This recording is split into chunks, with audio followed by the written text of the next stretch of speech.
Namo tassa bhagavato arahato samma sambuddhassa. Namo tassa bhagavato arahato samma sambuddhassa. Namo tassa bhagavato arahato samma sambuddhassa. Aparuta de sangamatassa tavara e sodavanta bamunjantu satang.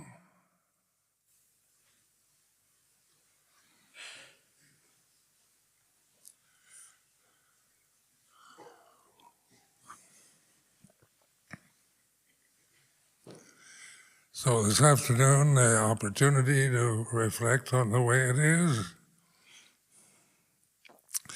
and the teaching of impermanence. All conditions are impermanent, and you must find out that you're not really a condition.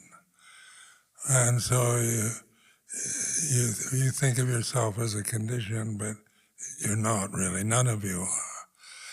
And so what you find through meditation, you find out your real nature is unconditioned. It's consciousness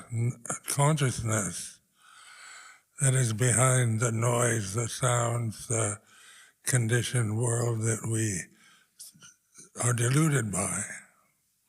And this is a very rapid time for change, and the end of the winter's retreat. This is the first day of spring, 21 March.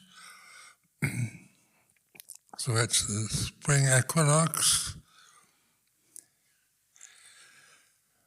And then at the end of 3 months, beginning in April, then Tanaja and Emerald will be leaving, and there'll be many people changing monasteries, coming, going, part of the experience of existence that we have as human individuals, the changing conditions that are undeniable, our experience of life.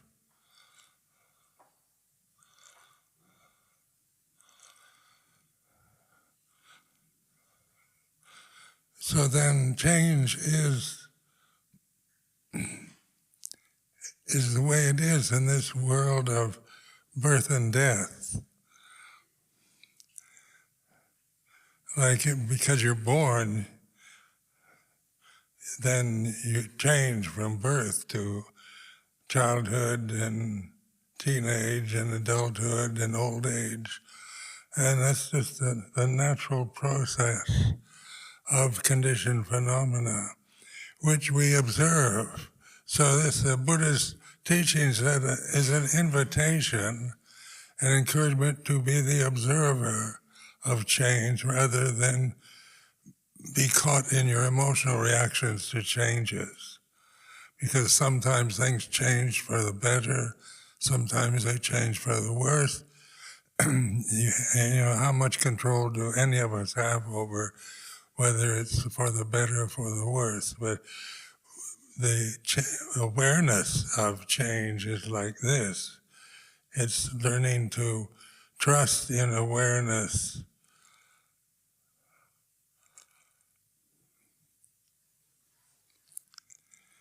So that's what when we take refuge in Dhamma, that's what we're doing. We're actually trusting in awareness, because Dhamma is the absolute reality, the deathless reality that we are, but we don't know that because we've been told that we're something else.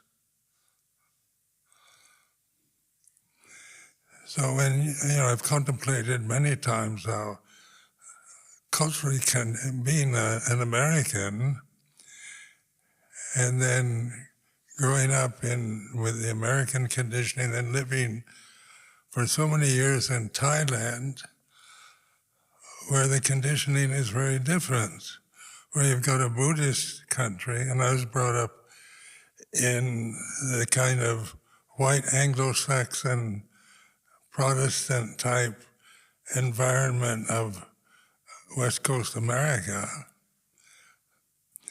And I got that. I didn't ask for it. I didn't seek it out. It's just what I got from my parents, from my friends, from the teachers, school, education, the government.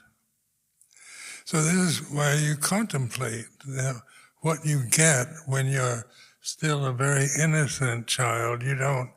None of us ever have asked to be informed about life other than what we get from being born to the parents we have and the conditions that affect us.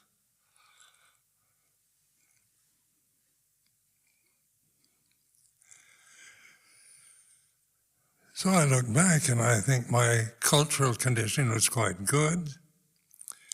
I was born in 1934. President Roosevelt had just become the President of the United States. The United States had come out of a Great Depression.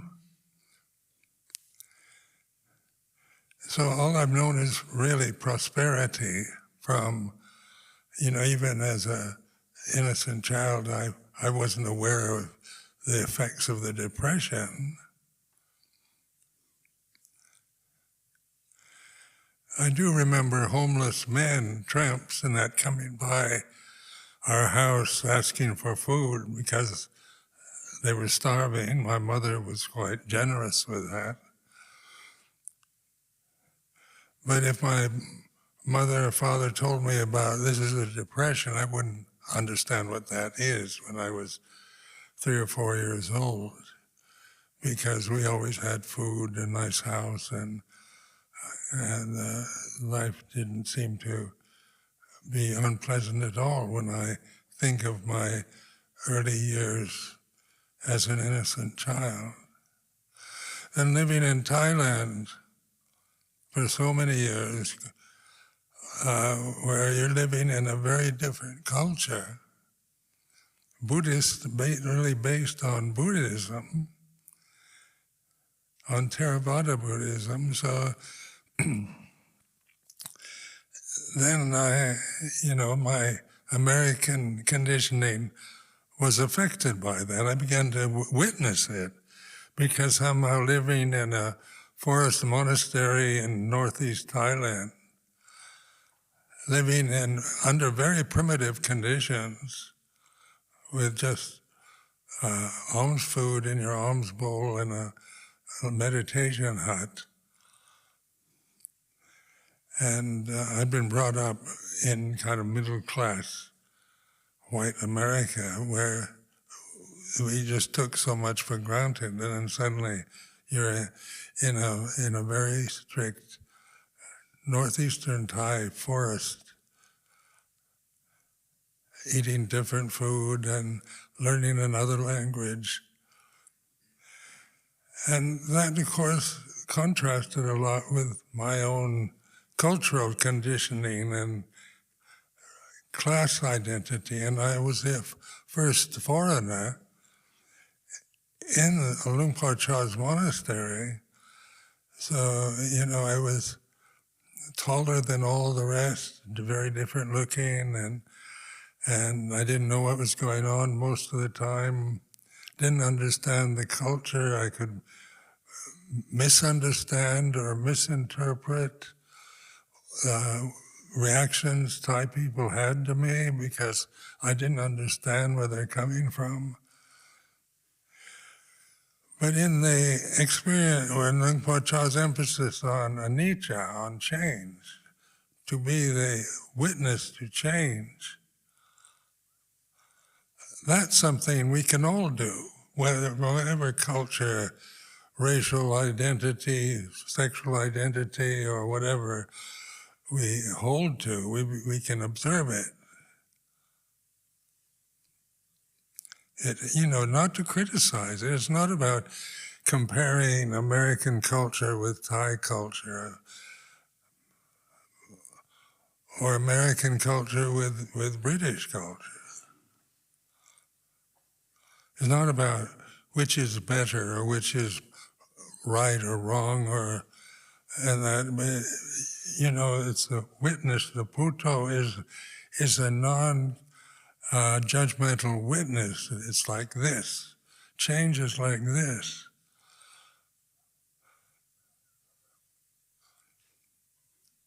So here at Amaravati, we're aware of the changes. The beginning of the winter's retreat in January.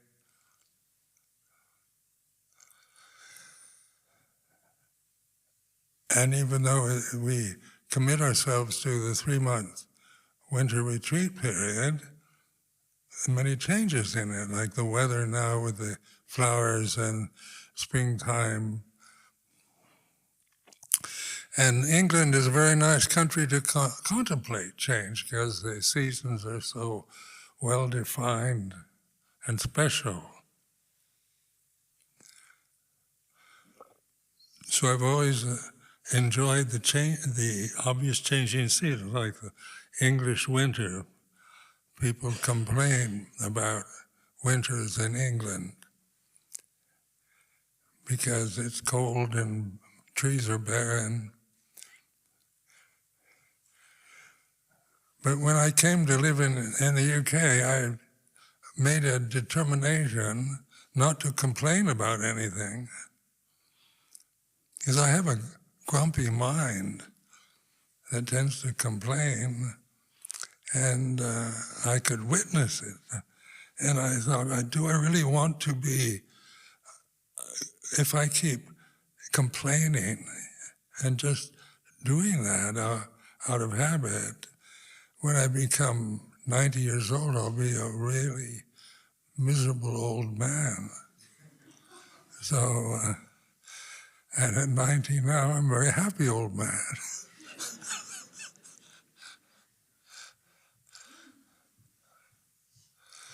So just like the law of karma, whatever tendencies you have, good or bad, is to be the witness that even good karma changes as well as bad karma. Good and bad are relative words we apply to conditioned phenomena. They're not about Dhamma. Is Dhamma good or bad? We can say, well, it's really good, it's perfectly good, but we apply the word good, which is a made-up sankhara, a condition made up by English language. Is Dhamma good? And it's where good and bad cease. Dhamma is where the divisions between opposites cease. So that's liberation. And when you think about yourself ceasing, the personality doesn't like that. Like, what happens when you die? What will happen when I die? As a Buddhist monk, and then we talk about rebirth. We have theories about rebirth, reincarnation, about oblivion, about going to heaven or hell, and we have all kinds of words or descriptions for what we assume is going to happen when we die. Do we have a soul? Do I have a separate soul from you? And according to my religious background, the soul was very much part of our belief system. We each have a separate soul that lives on after death. And so this is propaganda.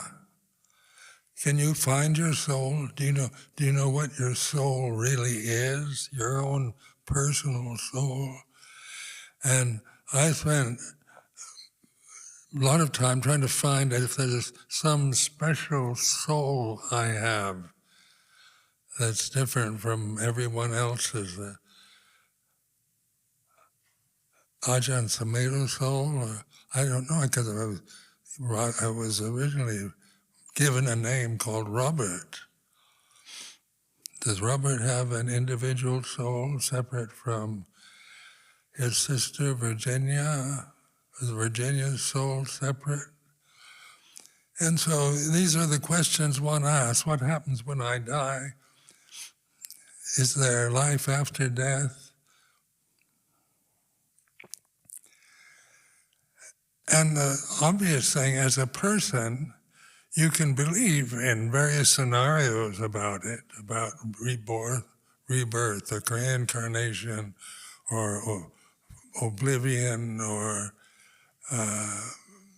going to heaven or hell. But recognize these are concepts, they're sankharas that we've been educated with, conditioned by, through our cultural conditioning.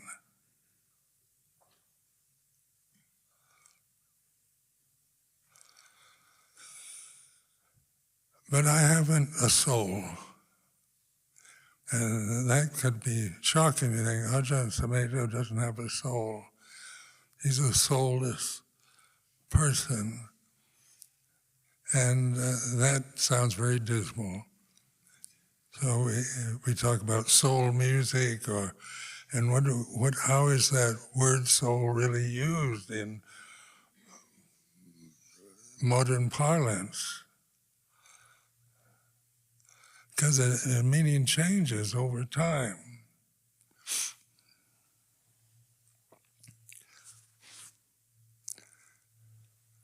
So this is reflecting on the way it is, how things change, witnessing words. In the morning, I usually like to tune into the BBC World Service. And they give all the news about what's happening around the world, and it's usually quite miserable. There's so much warlike conditions, and starvation, and poverty, and change. And so you get, you see that this is what the news of the day is. It's not about the world getting better and better, and everybody becoming more kind and compassionate and unified in as humanity and human rights being respected, and that's what it seemed for a while to be doing. But then the opposite is taking place now.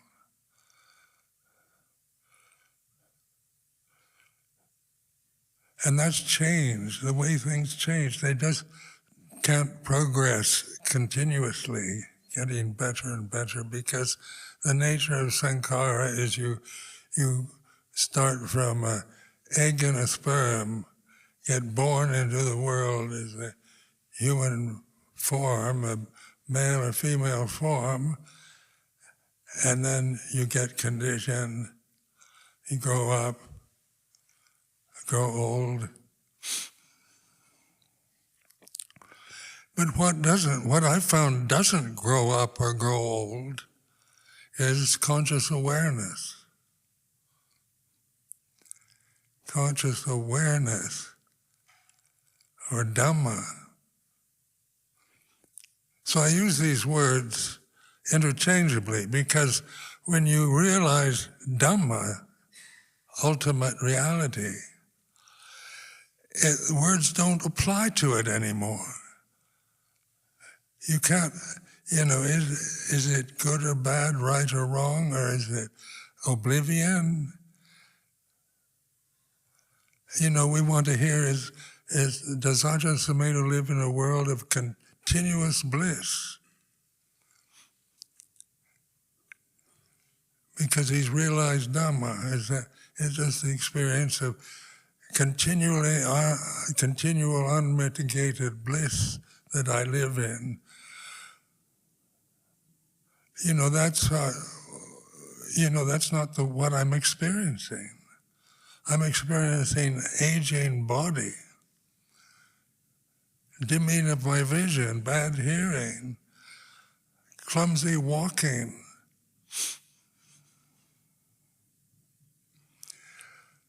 And that's not blissful.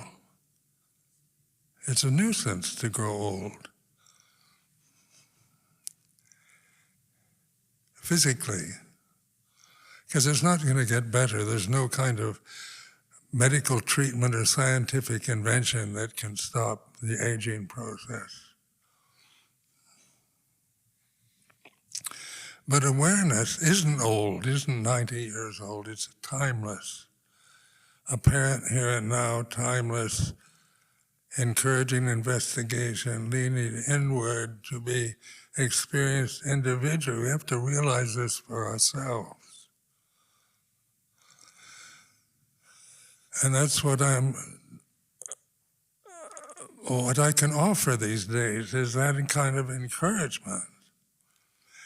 And on the level of bliss, pure conscious awareness is blissful, but it doesn't cancel out the experience of the sensory world that one experiences through the form, through the body and the senses.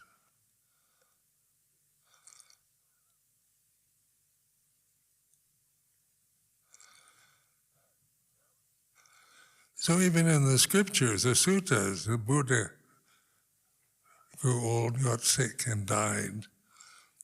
That's very, that's not just propaganda. That's the condition of a form that was born, grew up, got old, and died. Whether you become a Buddha or whatever, this happens to forms. And so the question to ask yourself, are you really a form? Are you really the body that you're experiencing life through? This is an important question. Is this your main identity? You are a man or woman, or all the other sexual identities. Are you really trans or gay or whatever? Are these really what you really are, ultimately?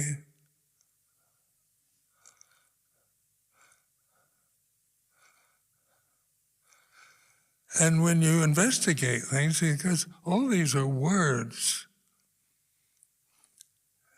made up with the Latin alphabet we use, and whatever language you think in or experience life through, whether it's Thai or Sinhalese or French or German, it's the same thing. They're all conditioned phenomena. And just watching how words affect the emotional nature we have.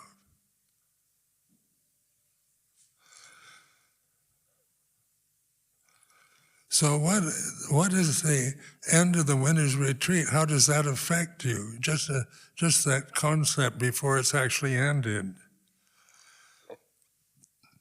Is it you happy or sad or indifferent, or are you planning your next move? It's like this. I'm not telling you what you should feel, but you know what you feel individually. It's like this.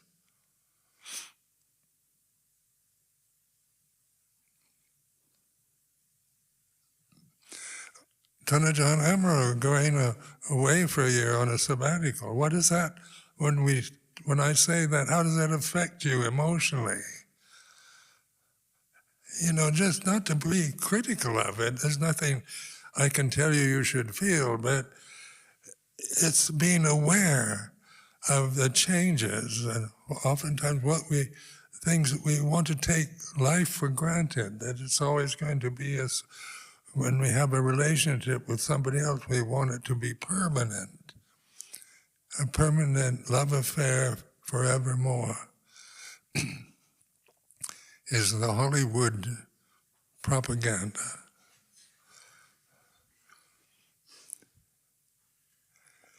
And that's just, a belief, because that's not the way life is. It's not about living happily ever after. It's about experience, about change, about success and failure, praise and blame, suffering, happiness and suffering. So is the realization of Dhamma happy? Well, the word bliss is, from my cultural background, it's always associated with drugs, blissed out on drugs, or extremely over-the-top happiness. But what I've discovered, I had to change my West Coast American, California-like attitude about bliss. Is that really what bliss is?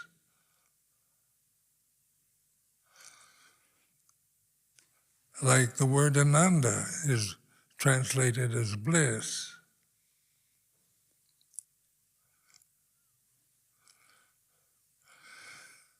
And so in insight meditation, in vipassana meditation, you begin to realize the silence behind the noise is bliss. And so in developing that as a path, the silence behind the noise, behind the words, behind the emotions that one experiences with, is resounding bliss or silence. So in spite of the aging body and the degeneration of the senses, I feel very blissful, because I'm no longer expecting or wanting them to be otherwise. And a 90-year-old body's like this, and it's serving me quite well into my 90s.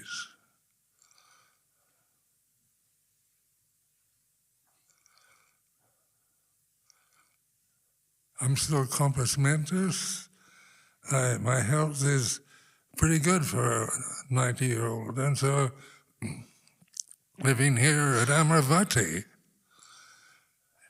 you realize what a fine community you're living in, with people who you can trust, respect.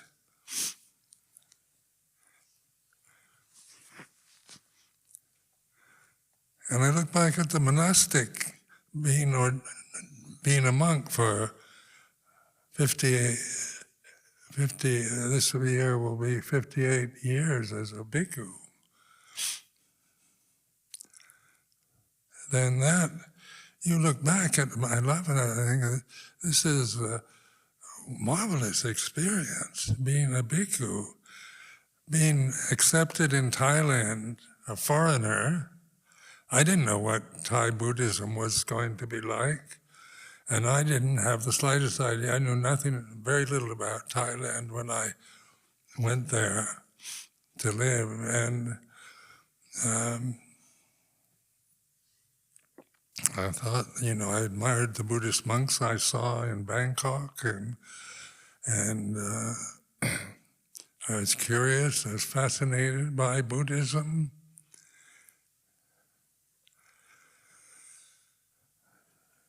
So, then I didn't know whether they would accept foreigners into the Sangha. So I went to one of the main temples in Bangkok, Wat Mahathat, which is a very old, important temple near the Grand Palace in the very old, beautiful part of Bangkok. and asked to practice meditation, and they were quite happy to teach a foreigner meditation. There was one monk who could speak English quite well.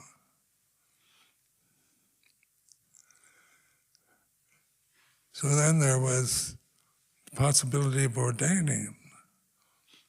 And that, I got encouragement from every level, from the monks, from the lay people. So it kind of welcomed into a society which you didn't understand and whose language you couldn't speak. What was that like? You know, it was, for me, it was a wonderful experience because I didn't know what to expect. And then finding a teacher like Luang Por Sumedho, just by circumstance, he wasn't famous at the time. Amongst the expatriate community in Bangkok that were interested in Buddhism, nobody ever heard of Luang Por Sumedho. And so I knew nothing about him. I visited Ajahn Mahabua, he was famous then. Ajahn Buddhadasa in the south, he was very famous. Chakun Panyananda, very famous monk in Bangkok, and Wat Mahatat, there was Tanjakun Chodok, who established the Wat Buddha Pratipa in London. So, you know, how I came across Luang Por Sumedho was totally accidental, circumstantial.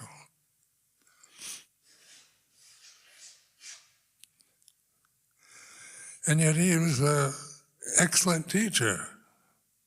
You know, he taught very directly. He was, you know, he didn't teach a kind of roundabout, all these kind of things that are added to Buddhism, all the elaborations, the decorations. It was pretty straightforward, being aware, Bhutto, Buddha, taking refuge in Buddha, being the witness. And he, you know, he made it well known that I could witness. Whether I understood or not didn't matter, because so many things I didn't understand. But I could witness not understanding, being confused. And that was quite a revelation, because, you know, being the kind of background I had, I was well educated, and I wanted to understand everything according to what the definitions, how to define everything, give it a name, give it a label. Is it right or wrong, good or bad? That's how my education experience was all about good and bad, right and wrong, virtue and vice. But being a witness to the way it is, you know, I remember sitting there in the hot season, and the sala that we meditated in was not a very nice building with a tin roof. And you feel you were baking there like you're in an oven with the sun shining down on this tin roof, and then sitting and Luang Por Sumedho giving talks, Dhamma talks, and not being able to understand, feeling all kinds of frustration and physical discomfort. And I learned to just watch. I mean, it's like a new discovery. I could watch. Being frustrated is like this, frustration's like this. Wanting to leave is like this. Being fed up. One time, my mind was saying, as I was sitting there in the sweating, and thinking, I'm fed up. I'm not going to take any more of this. I'm going to leave. I'm fed up. And my witness took in and just observed that actually I wasn't fed up, and my emotional habits when there was discomfort and frustration was, I'm fed up. And the words fed up are kind of, I remember one monk I knew used to say fed up in a really scary way. Fed up. And so I always like to use that word because that's how I felt, fed up. And then witnessing that, I've had enough of this, and I realized, well, I'm still here. And Ajahn Chah is really a good teacher. And the monks I'm living with, I like. They're really nice people. And the lay people were very generous, always trying to give me things.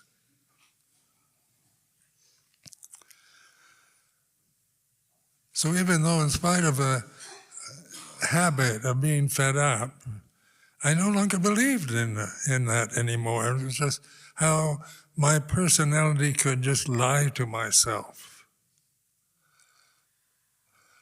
Tells lies, you can't trust it.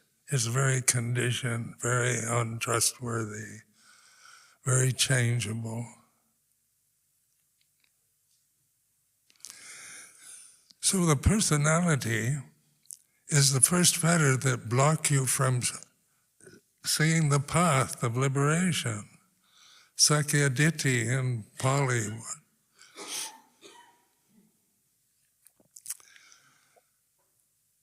So I really, when I began to investigate the fetters,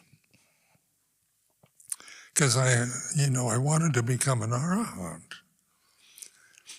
Because you read about it in the scriptures, that's the highest attainment you expect. And then there's 10 fetters to arahantship. So I began to really examine the fetters. And the first 3 fetters are all human-made fetters. They're not part of the species experience. Like the species is not, we're an animal species. We're an intelligent ape. We're a monkey that thinks. And this is not what my cultural background like to perceive. We're God's creation, we're special. So,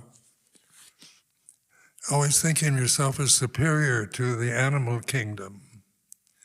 But then the first 3 fetters I could see are what make us human. We have,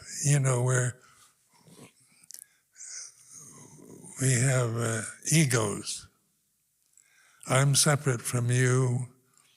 I'm a man, I'm a human, I'm an American, I'm Christian, these are all kind of identities that were given to me, just words made up by human beings, not by arahants.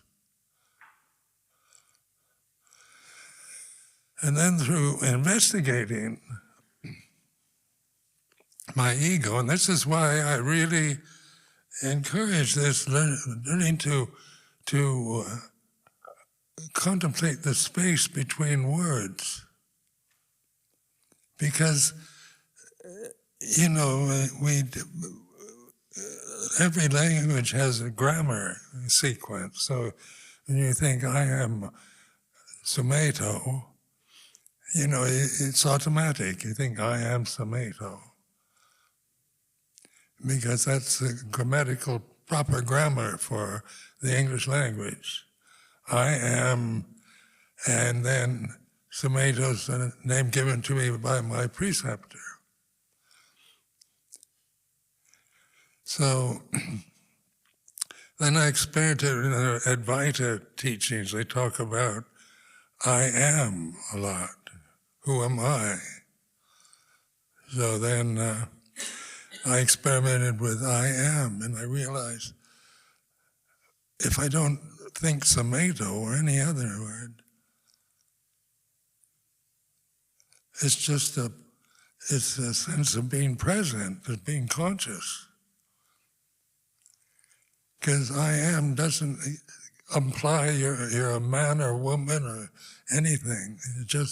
It's the announcement, it's the English language, a personal pronoun and a verb that announces presence. And so, we all know we are. We're conscious here and now.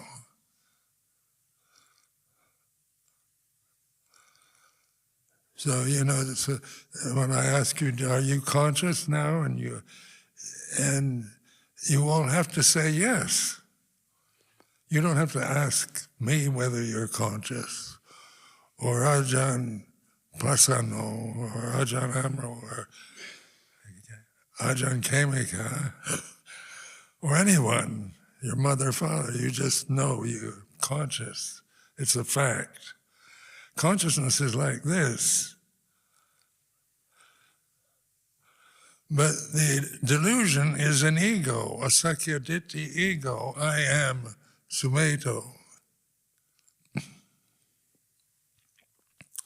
Then I become a separate person. It's not just a presence that we all share, but a personal identity.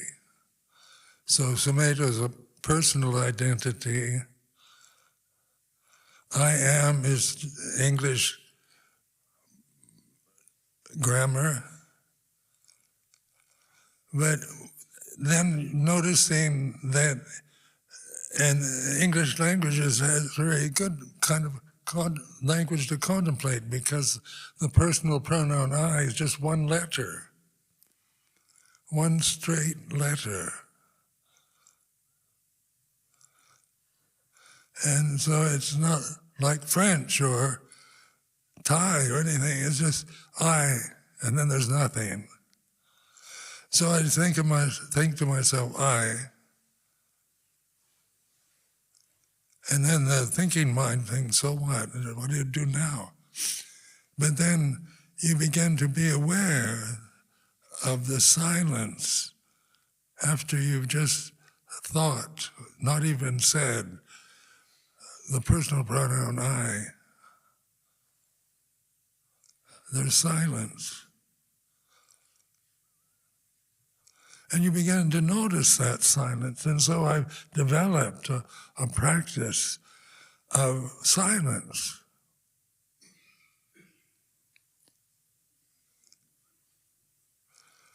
So being, as we develop, as our life in the Sangha grows, we have identities. Are we newly ordained anagarikas, senior nuns, senior monks, majjhima, middle monks, middle nuns, newly ordained nuns, newly ordained monks. So these are strong identities. Like being an Ajahn, we think, when I have 10 vasas, I'm an Ajahn. So I've seen monks and nuns just wait to become Ajahns, because that's you've been a 10-year teacher. Ajahn is a Thai expression for acharya, or a teacher. So we want an identity. I'm an Ajahn now, or I'm a Mahatera.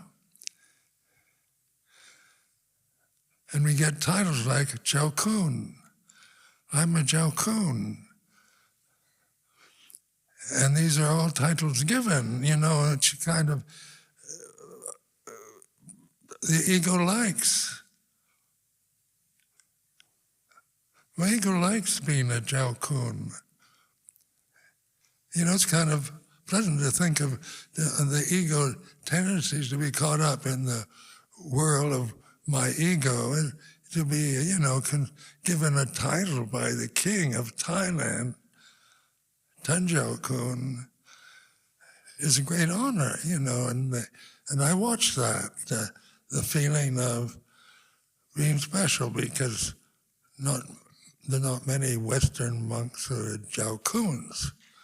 So this is just witnessing the way it is, not saying you shouldn't feel proud or you should just shove it aside, but it's whatever you're feeling about giving a title, whether you're an Ajahn, a newly ordained monk or nun, it's the way it is. It's like this. And so your real refuge is in awareness, not in titles given to you or through traditional forms, going through the traditional forms that we use here.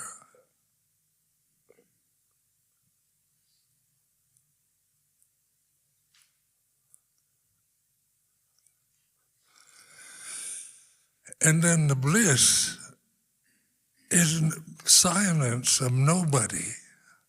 Because when you're in the silence, when you're abiding in the silence, there's no name, no form, nothing. But there's bliss. A subtle kind of sense of well-being, of no longer being caught up into the conflicts and problems of relationships or societies. So listening to the world service in the morning, I hear about Sudan, starvation, so many people being killed in Ukraine, or on and on like that. You get endless references to violence, and then the American political system is falling apart. And so, being an American, you feel a certain way about that.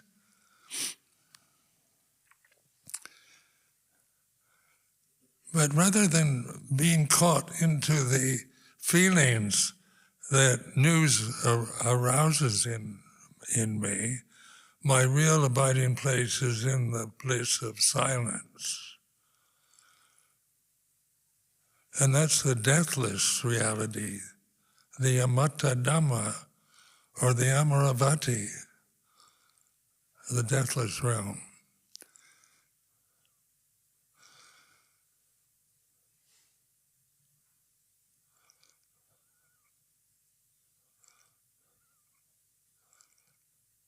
So I offer this as a reflection.